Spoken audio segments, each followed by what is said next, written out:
Now, in his famous play, As You Like It, William Shakespeare says, all the world's a stage, and all the men and women merely players. They have their exits and their entrances, and one man in his time plays many parts, his acts being seven ages. Now, this is very interesting. Shakespeare is actually, perhaps just coincidentally, accidentally, echoing one of the deepest aspects about true wisdom in the mystical sense.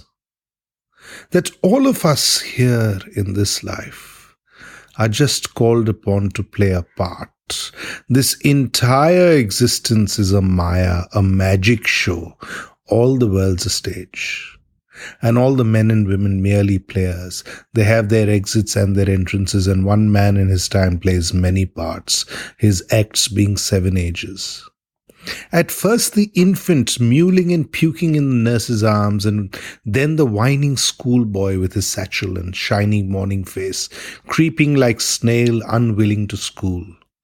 And then the lover sighing like furnace with a woeful ballad made to his mistress's eyebrow. Then a soldier full of strange oaths and bearded like the pard, jealous in honour, sudden and quick in quarrel, seeing the bubble reputation even in the cannon's mouth.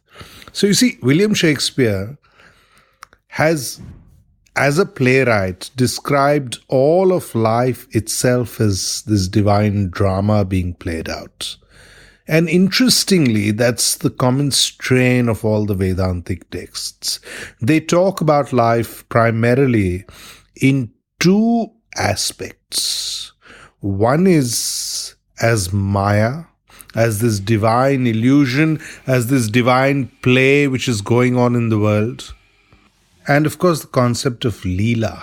You see, all of creation itself being a play of the divine. So this concept of Leela is very important as far as Vedanta goes. Not only Vedanta, you see, when we talk about Vedanta, it seems like a particular school of thought or philosophy. That is not the way it's to be looked at. Rather, look at Vedanta as the distillation of the highest knowledge. The distillation of wisdom. That's what it means. The end of the Ved itself. And the Ved is not very literal. It means the end of the highest knowledge. At the end, the essence, the fragrance of the flower, the essence of the seed, the distilled waters, the essential oil of the seed, that which is its nichod, that's that which is its ultimate end product. So, when you talk about life in terms of Maya and Leela, you come to the very core of what Vedanta itself means. And in different forms in popular culture too, you'll find that the highest wisdom, see, Shakespeare uses both wit and wisdom. That is what makes him so endearing. That's what makes him so profound. And at the same time makes him so accessible to people. He both delights you and uplifts you. So that's the essence of Shakespeare. William Shakespeare is a person who delights you with the sheer genius of his dramas.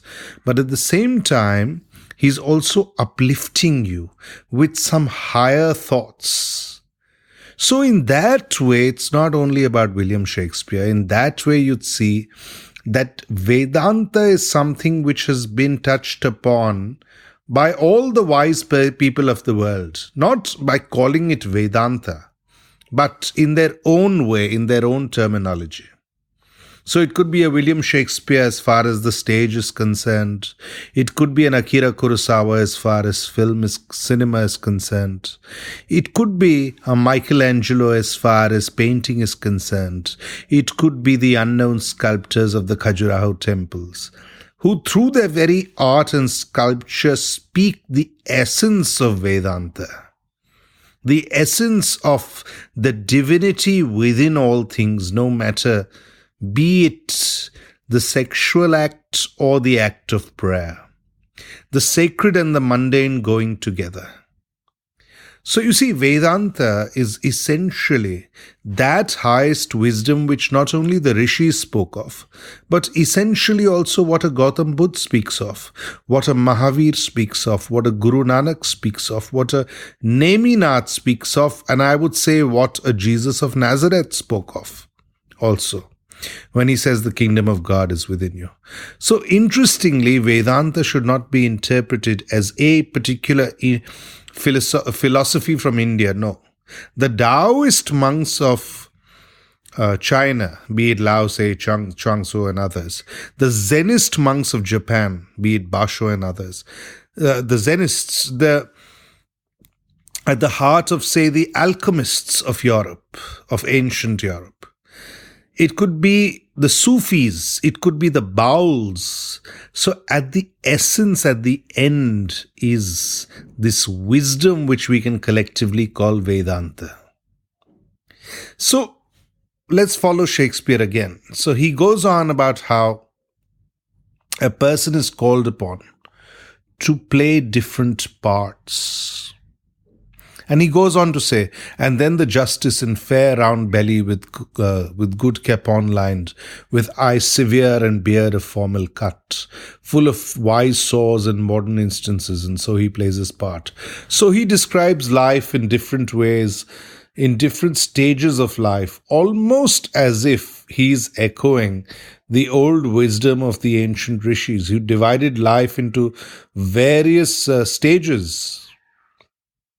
So you have, you have the grihastha, you have the vanprasth, and so on. These different stages of life, where you are active as a householder, then as a person of renunciation, and so on.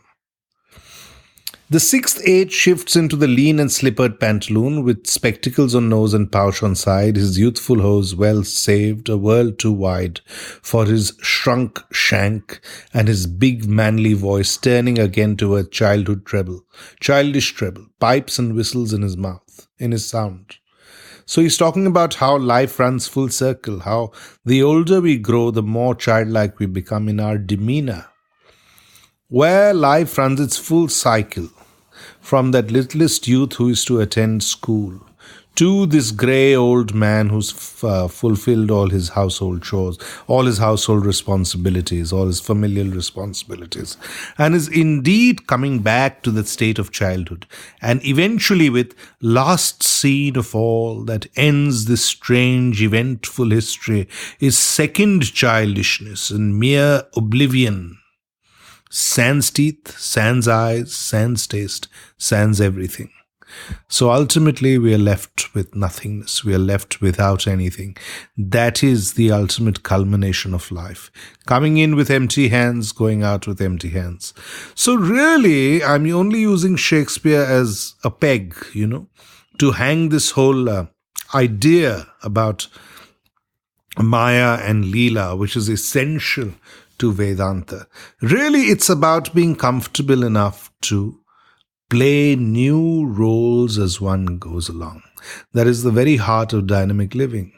Most of us are caught in our own conditionings and we're not able to play our parts in the world, changing parts, being able to mutate, being able to move into the new with a freshness of being, just like an actor has to move into new parts. If an actor keeps playing the same part over and over again, it's no point. There'll be no evolution of the actor.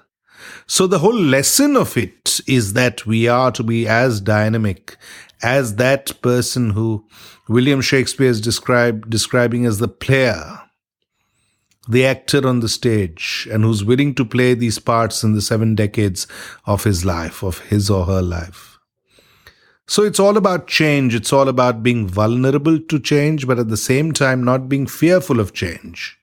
It's all about moving ahead with great power into whatever role life offers us. That is a life lived with inspiration. That is a life lived with motivation. And that is what Vedanta means, to live life with a great receptivity, not thinking of profit all the time, not thinking of gain and loss all the time. Ultimately, it's a loser's game. Ultimately, we are all to die, some sooner, some later. But the whole idea is that you fulfill the part that you have been played with, knowing that you're an actor of the part, knowing that that's not your ultimate reality. Your ultimate reality is something else. So this is what Krishna is advising Arjuna in the Bhagavad Gita also. He says, the problem is that you think you're the doer. He says, not at all. You're just an actor in this whole play which is being done by my power of Maya. And you just have to play your part to the best of your ability, knowing that you're not the doer, knowing that you're not the scripter of it, knowing that you have to come and do your lines as you're supposed to be doing. Play that part to the best of your ability. Look at all of life as a playfulness. Then through that you come to prayerfulness. Through that you come to the divine. So in other words, be more childlike. A child can play a part. You see, children play doctor. Children play all sorts of games which allow them to assume other parts, other roles. Playmaking is a natural part of childhood, but somehow as we grow older, we start taking up parts too seriously. So if somebody is a president of a country, he starts thinking that's his identity. If somebody is a doctor, he forgets that that's a part he's been privileged to play, and he must do it to his or her best ability, not let the ego of being a doctor affect him or her. So the people of the highest service, the people of the highest value know that they have been placed here and circumstances, the universe has place them in a particular situation with a particular purpose, and that they are simply to be playful in that, but at the same time to create value through that, at the same time to understand their higher reality. And that is Vedanta in essence. So it's all about keeping the doors and windows of your being constantly open to whatever may come. You see, with this attitude of a non-doer, with this attitude of an actor, what happens is that you're able to let the sun and the rain and the changing patterns of weather, the climate and so on come and go in life. That does not affect you at a psychological level. Otherwise, we get caught up. One day, if we experience sorrow, we get caught up in that sorrow. We become hopeless through that sorrow. We forget that the next day can be a joyful one. So don't get caught up. And same can happen with happiness. People get caught up with transitory happiness, thinking that is their ultimate reality. But both happiness and sorrow come and go. So be able to move on to the next role, be able to be dynamic, as the Triya Upanishad says, Charayavati, Charayavati, keep moving on, keep playing on, keep moving forward. Then all that is hidden in you will come through in your action. So the good actor, the whole presence of his or her being is able to come through in those few lines that they have to enunciate. There's no need to do anything else. Play your part well, and then you move on to a situation where your awareness of life becomes greater, where you start achieving a higher intelligence, where you start finding that you're able to not get trapped by ideas of who or what you are, but you're able to drop all these ideas and move into a greater celebration of life, a greater ecstasy of life, a greater bliss, a joy of life. And that is, in the end, all that matters. Throw out the ideas of structured conditioning, throw out the ideas that you are this and that. All those are part of Maya. All those are part of this divine web of creation that we have to remember is not to be taken literally. We are part and parcel of a greater fabric of reality. And our part is just to feel part of that fabric. Not thinking that you are the center of the universe. No. Existence is far larger.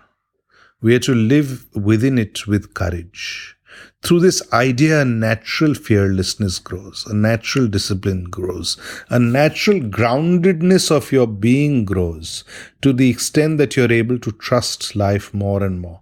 What is real faith in life? Real faith in life means no matter what part I'm called upon to play tomorrow, I shall play it. That's the confident actor.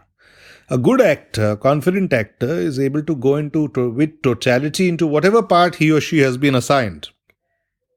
So if the actor has been assigned the part of an old person, and the young actor could also play that old person. And at the same time, that actor could be asked to be playing a romantic lead in a film, for example. Or this classical character from Greek drama on the stage. So all parts he's able to play with a certain degree of finesse. And doing that itself creates a cleansing of one's being. Doing that itself creates a dynamism in one's inner energy. One is able to move into life with a greater feeling of confidence, knowing that whatever exists for the moment. Tomorrow you may have to play a different part. So all this is part of the authenticity of living. All this is part of the greater experience of living. All this is part of the greater bliss of living. And this makes you see your original face. So the actor has to put on these masks, literally or metaphorically. You see, in the Greek theatre, literally an actor had to wear mask to project a certain character. Similarly, in several aspects of theatre around the world. I mean, you look at the dance theatre of Kerala, look at the Kathakali and so on. So a certain mask is painted onto the actor's face. Same with Japanese theatre. You could look at the No theatre, you could look at Kabuki theatre. All these, the actors masked between certain expressions, some paint, some mask literally. But the actor doesn't forget that the original face is different. So Vedanta says, don't forget your original face. Wear these masks which you have to in the world, playing the part you have to play. But if you mistake that mask to be your reality, then you come into an inner conflict with yourself. Then you are destroying something beautiful in yourself. Then you are moving away from Vedanta. You're moving towards a complete misunderstanding of what reality means. So understand that the situation you've been invested with is a situation and an opportunity for you to move to higher truth through the act of creativity. You see, an actor's medium is what? It's a creative medium. An actor has to express themselves creatively. Similarly, express yourself creatively. Sing your song as you're meant to do, but don't mistake yourself to be only a singer of that song. No, you are much more. For this moment, maybe you're asked to do a particular task. Don't mistake yourself to be an executor of that task alone. No. So, Krishna is telling Arjuna in the Bhagavad Gita, he says, see, you are shooting the arrows, but actually it's me who's doing this whole thing, who's already created this whole drama. I know who's going to live and who's going to die. So while it looks like to you that you are shooting the arrow, in a way I am doing it. I'm the hidden hand of reality. And knowing this hidden hand is the essence of Vedanta. It is the essence of spiritual understanding. It is the essence of understanding dynamic spirituality in its true sense. And when you do that, you're able to drop your stereotypes about yourself. You see, most of us look at ourselves with a certain stereotype. We think we are this and that. Our ideas of ourselves are shaped by what? Our ideas about ourselves are shaped by what others think of us. What we think we are. All these ideas have boundaries. All these ideas are not part of your absolute truth. Your absolute truth is that of Sat Chit Ananda. Your absolute truth is that of truth, consciousness, bliss. Your absolute is that of Satyam Shivam Sundaram. Truth, consciousness, ultimate beauty. You are part of that divine reality. When you understand yourself in that way, you come to a divine freedom and an enlightened understanding that you are part of a greater energy. You are that greater energy. There's no need to get into an inner turmoil, an inner anxiety, an inner fearfulness, knowing and wondering how you will fulfill the task you have been given upon the earth. You will fulfill the task. You've been placed on earth for a particular purpose. You will do what you have to do. The only thing Vedanta says is that don't mistake yourself to be the doer. You're not the ultimate doer. You are an instrument of a greater doing which is happening in the universe. You're an instrument of a greater creativity which is happening in all of creation. You are an instrument in this divine symphony, this divine orchestra which keeps playing. Know yourself to be like that. So it's like a player in the orchestra. You see, if a player wants to be in harmony, a person is playing the flute. Now, if they want to be in harmony with the orchestra, they have to play their part properly. So too, if you want to be in harmony with the life, you play your part well. You play your own flute, you play your own saxophone.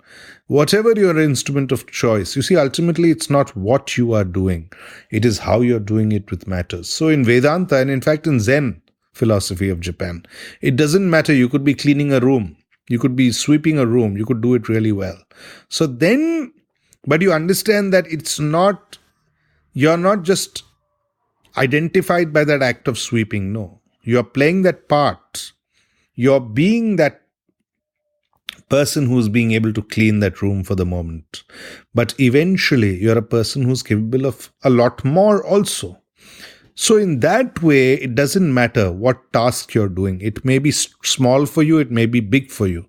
It may be easy for you, it may be difficult for you. The whole attitude should be that I will do what I need to do. And without coming into the hallucination that I am this, I am that. The whole question of ego needs to be destroyed. That is the best way to be true to your inner spirit. So Vedanta says be true to your inner spirit. The actions you do within the world don't really matter. If you're true to your inner spirit, the actions too will take on a quality of dharma. And that is the exact meaning of the Bhagavad Gita also. You see, at the very core of Vedanta is this aspect of life being lived as if one is an actor. As if one is in a great deal of fun. Life is not a burden. That is the Vedantic attitude. Within this entire Maya, we just play our parts. When your understanding becomes transformed like this, you go into wisdom. Else life can seem like a burden. Everything can make you unhappy. Life is essentially about celebrating the highest consciousness. Life is feeling joyful, blissful through the highest consciousness. That's why in Vedanta, Ananda is said to be the ultimate state of realization, bliss, true joy, shanti, peacefulness within your heart. And you'll never be peaceful within your heart if you look at everything with a great deal of seriousness. Start looking at things from the point of view of wonder. Start looking at things through a deeper lens. Everything that we think is ultimately real is an illusion. Our ideas about life is an illusion. You see, our fundamental reality belongs to a vast universe. Our fundamental reality belongs to very deep portions within ourselves. It is our illusions of thought which create our worldview, thinking we are such and such, defined by our name, our personality, and so on, or our profession, or our relationships. All this creates a heatedness in us because we stand to lose it all. So that's the primary fear in life, that today you're somebody, tomorrow you'll lose it all. Today you're in a relationship with somebody, tomorrow you'll lose that all. So this creates a great deal of clamor within, a great deal of anxiety within. You can never feel cool within. You can never feel a sense of grace within yourself. You are too heated up by the idea of anxiety. Once you drop this whole attitude, it doesn't matter what you are today, what you have today. Enjoy it for the moment. That tomorrow will take care of itself. That is the part of the actor. That is the way you behave, or meant to behave as a person of Vedanta. So the Vedantist is always fresh. He's always cleaning the mirror of consciousness because he or she knows that all is ultimately pure consciousness. That is the ultimate teaching of Vedanta. And if you can vibrate with a sense of this ultimate consciousness as your ultimate reality, everything becomes vibrant. Everything becomes tremendously alive. Everything becomes tremendously fulfilling. So if you live your life in this positive, cathartic way, you find that all your crazy anxieties start melting away. Then you find a compassion in life, an empathy in life, a way of living that is full of celebration, full of fulfillment, joy, divine contentment, delight. That is your real nature. Your real nature is one of divine delight. Don't mistake it. That is your true and essential nature. Know yourself to be as such. Then you feel a harmony with all that exists. Then you feel that everything in your life is a great dance, a great song, a great play to be cherished but not to be held on to. Let go of things, surrender to the greater reality, and then you find even the poisons of the mind start becoming into nectar. You see, our thoughts can become poisonous. Our thoughts can become such that they take us away from meditativeness. They make us neurotic. Neurotic through fear of loss, through anguish, through anxiety, through lack of courage. What is there to lose? Remember, there's nothing to lose in life at all. Gather the courage to do what you have to today. Tomorrow may not happen. If you go into life with such an ecstasy of being, then you attain to the true samadhi, the true mukti, sense of freedom, the true enlightened way of living. You find that ultimately everything is a mystery, and that you are to expand into this deep mystery with all the strength of your being. Everything else will take care of itself. Don't worry about the details. Concentrate on the bliss of life. Concentrate on the bliss of higher nature. Concentrate on the bliss of higher consciousness. Seek that alone, says Ashtavakra to King Janak in the Ashtavakra Gita. Desire consciousness alone. Don't desire anything else. So when you desire higher consciousness, you expand into higher consciousness. That is the ultimate panacea, the ultimate remedy for psychological troubles. You see, so many people these days go to shrinks. Vedanta, at a very deep psychological level, helps us. It tells us that, first of all, omit the idea that you are the doer. When you do that, half your psychological problems are taken care of themselves. Our problem is we take on the idea of doership, and that keeps us limited in our energy because it creates a split within. Half your being is worried about the results of what you're responsible for. And when you worry about the results, there is no dynamism in action. This is simply what Arjun is being told by Krishna. Don't worry about the results. Concentrate on the action. Concentrate on the awareness, the watchfulness of the moment. Just as the archer in Zen is supposed to do. So the warrior in Vedanta is supposed to act from a great deal of inner silence, a great deal of harmony, a great deal of peacefulness, just as the actor on stage is to deliver the lines in the present scene. Forget about the next scene. The next scene will take care of itself. Concentrate on the lines in the particular scene. Don't put your mind to the next scene at all. This is a battle scene. Play out the battle scene properly. The next scene may be a love scene. You go into that with equal enthusiasm, equal inspiration, equal motivation. There's no problem. You can do that part as well. But to be blissful, to have yourself established in a state of ananda, to flower to your highest contentment, your consciousness must be such that you must feel free within the moment to expound the lines you have, the part you have to play. That is the only passion in life. So true passion arises from this sense of being in love with the present moment. When you do that, you find freedom and you find love. And without freedom, there is no love. Without love, there is no freedom. The sense of passion is the first foundation of doing anything significant in life. You see, people who achieve excellence, they do things with passion. But their head is not too full of what will happen tomorrow. That is the only way you can move into something with a full-heartedness, a wholeheartedness. Otherwise, half your heart, half your mind is split about what will happen or what will not happen. Will any good come out of what I am doing or not come out of what I am doing? So a person shrinks. It's like a tortoise shrinking into the shell. Don't go into your shell. Come out of your shell. This is what Krishna is telling Arjuna in the Bhagavad Gita. Come out of this shell of your own making. This fear of your own making. Walk the path. Talk the talk. Do what you must do to the highest degree of your own self-caliber. That is the only way to have a very straightforward relationship with life. That is the bridge between inaction and action. You see, we are caught in a vicious circle of wants, hopes, desires, thoughts.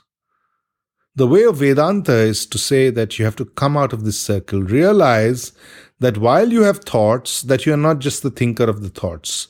You are much more in reality. You are a watcher of the thoughts. You are a witness. Your ultimate reality is spiritual. You're not just a body-mind complex. You are far greater. You are comprised of pure spirit. When you realize this, you feel utterly grateful. You feel free. You feel far more perceptive and dynamic. Real perception, real dynamism always comes about by knowing yourself as a spiritual being. A spiritual being, but who's been sent within a material world. So on the one hand, know yourself as a spiritual being, as a purity of energy. When you feel yourself a purity of energy, then material circumstances do not make you feel afraid, because you know that there's nothing to gain or lose. You can just dive into whatever you need to, because you are pure energy. And energy cannot be destroyed. Energy simply transmutes into different forms. Material things are simply a byproduct of the energy that you shine upon them. So when you do a thing with passion, the material side of it will also flow. It'll vibrate with a great energy. It'll vibrate with positive results. It will help you move towards peace. It'll help you move towards love. It'll help you move towards a state of fulfillment, and will create yourself as a creator of value within the world. That is the dignity of man. That is the grace of being a realized being. Move away from the idea that you are not consciousness. Know that you are consciousness. Establish yourself in that truth, and then you attain freedom from the ego. You attain freedom from the limited circle of self. And when you do that, you move towards higher awareness, bliss, celebration, consciousness. Call it what you will. And you move towards a great deep calm. Usually our calmness is also very superficial. We feel calm one moment, and we feel anxious the next moment. A real calmness arises out of the feeling that, yes, I am pure consciousness. I am a drop in this ocean of consciousness. Know yourself to be part of the ocean. You're not separate from the ocean. But you are playing your part as a drop in the ocean. You are doing your thing as a part of the ocean.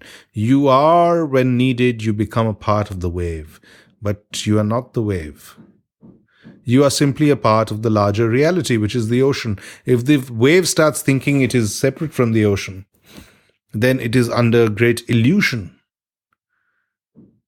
It is simply a manifestation of the ocean. The wave is a manifestation of the ocean. It is a transmutation of the energy of the ocean. It is not separate from it. So too, know yourself as, whilst being a microcosm within this universe, you're part of this immense macrocosm. That creates true value within your being. That creates a sense of deeper awareness of who you are, and that creates its own discipline, its own sort of learning into that which is fundamentally spiritual. You see, we are creatures who are the bridge between the divine and the material. Man's consciousness is unlimited. You see, whilst an animal, a dog will remain a dog, but a human being can become a Buddha. Now, in the Buddhism from the Buddhism angle, even an animal can attain to Buddhahood in a way, which is what the Jatak tales are all about. So you see, even in the animal world, you'll find animals described not only in the Jatak tales, in the Panchatantra and so on, also exhibiting great powers of wisdom, knowing themselves to be larger than the roles that they have been assigned to within the world. So whilst physically you have to enact a particular role, being a particular person, being of a certain mind and body, being of a certain proclivity to a skill set towards certain things, that is your very material goal-oriented living. But beyond that, your consciousness can have the nature of the Buddhas, can have the nature of the Rishis. It does have the nature of the higher realized beings. There's no difference fundamentally between the consciousness of a person who is a Buddha and a person who is not a Buddha. Gautam Buddha used to say the only difference between a Buddha and a non-Buddha is that the non-Buddha does not know that he or she is a Buddha. So it is our illusion, it is our ignorance of the fact that we are also of the highest that deprives us of our greater reality. Become alert to your greater reality, drop your conditioning, liberate yourself from the worldview that you are not the ultimate. You are part of the ultimate. You are essential part of the ultimate. Feel yourself to be true wisdom, bliss, love, And then you find that all the illusions start dissolving around yourself. All the illusions start moving into a situation where there is nothing to be afraid of, because you live everything meditatively. The ultimate actor is in a state of meditativeness. Meditativeness means what? Meditativeness means watchfulness and awareness. Going into a state where you detach yourself from the usual thought processes of thought and see yourself as you are, but from a slight distance. So the great actor is able to deliver the lines, but there's a small space between those lines and his being or her being. Inwardly, the actor knows that those lines are not real. Those lines are not the whole point of themselves. Those lines are just for a particular purpose, for a particular time. For the script in the play, one is doing the script. But one is doing it to the best of one's ability in one's own original way. So you can be individual, you can be unique in the way you deliver your lines. That is up to you, that is human will. Each actor, especially an actor of genius, can do the lines in a way which is diametrically opposite that which an ordinary person can do it with a sense of absolute inner stillness and absolute concentration. Yet, the good actor is also relaxed. You see, the body language of acting is very important. A great actor is always relaxed in their body language. No matter what the scene, there is an aspect of the actor which is physically liberated. An actor who becomes too tense physically on stage can never be entirely convincing. No matter what the scene, it could be a romantic scene, it could be a battle scene, there needs to be a sense of abandonment of this body consciousness for the actor, a sense of ease. That is the only way to look effortless before the camera. Else everything will look like overacting, or everything will look forced. A good actor makes things look natural, and that's the way you're to live according to Vedanta. Live in a natural way, and living in a natural way means living in a fearless way. It implies living in a way where you celebrate, enjoy the whole emotion of the thing, but you do not get caught up in the emotion. You remain a little detached from the emotion. You don't cling to the thoughts. You don't cling to the scene. You don't cling to the emotion of the scene. You might have been crying in the scene, but that doesn't mean that you keep crying for the next scene also. You finish with that crying scene, that sorrowful, tragic scene, and you're ready for the next scene. Or in fact for the next play. So your energy is never clinging, and this ability to not cling to things is the essence of Vedanta. It is the essence of all true mystic wisdom. It is the essence of the Taoism of China, which actually in a way derives from Vedanta. So it is a way of cutting the root of this sense of clingingness, flowing like the river. In Taoism it's said that the leaf should flow with the river. Does flow with the river, and that's the way we should be. The leaf does not try to flow against the river. No, it flows with the river, and that is its freedom from fear that allows it to move forward. It has realized that it is simply to float on existence. In other words, it is simply to float on the river of life, which is flowing continually. So too is the actor, flowing on the script of existence. And that's where you come to a greater treasure. That way you come to your heart's song. That way you come to a greater love within your life. You go into a transcendence of material circumstance and come into a witnessing of it. And through that you encounter something higher in your life. You move away from conflict. You come into a state which is a state of bliss. You come into a state which is a state of intelligence. You come into a state which is a state of meditativeness. And that is the only true sermon in life. There is no other true sermon in life. The only true sermon in Vedanta is being slightly detached from that which you are doing and knowing your reality to be far higher than your material circumstance at the moment. Hence, the person of Vedanta can be happy, can be joyful, can be blissful in any situation. And that is the courage it seeks to imbue. So Krishna is telling Arjun that there is no need for him to be anxious even on the field of battle. There is no need. Even on fighting a war, you can be blissful. It is your essential inner experience which is important. It is your inner sense of compassion. So the actor during the script, during the play, can be angry, can be asked to be angry by the script. He might be outwardly angry, but inwardly there is no anger. So the anger that he's portraying, or the bad words that he has to use, the insults he has to use for another actor in the play, those are only for the play. They don't have any inner negativity in them. So a person, an actor who's playing the part of a villain, might be doing dastardly things on stage, but inwardly there is no sense of rancor. There is no sense of vengeance. It is a purity of being. He's just an actor. So too in life, when somebody insults you and so on, there is nothing to feel inwardly depleted or inwardly hurt. No. Feel nourished, it doesn't matter, it's part of the play. So if a person can take life like that, nothing can insult you, nothing can make you angry. You come to an understanding of a deeper mind. That mind is the universal mind. That mind is the mind of wisdom. So at the heart of Hindu wisdom is this whole idea of moving away from an accumulation of conditioned beliefs, moving into clarity, moving into transparency, moving into a certain godliness which is free of God but is full of bliss, which is free of a particular prayer but is full of a prayerfulness, which is free of a particular place of worship but is significant, it personifies worship. So the very idea to be a great actor is to be a great worshipper of life. The great ability to be a great dancer. To dance, it's like in Hindu wisdom, the dancer, Natraj, is doing the dance. There is no difference between the dancer and the dance.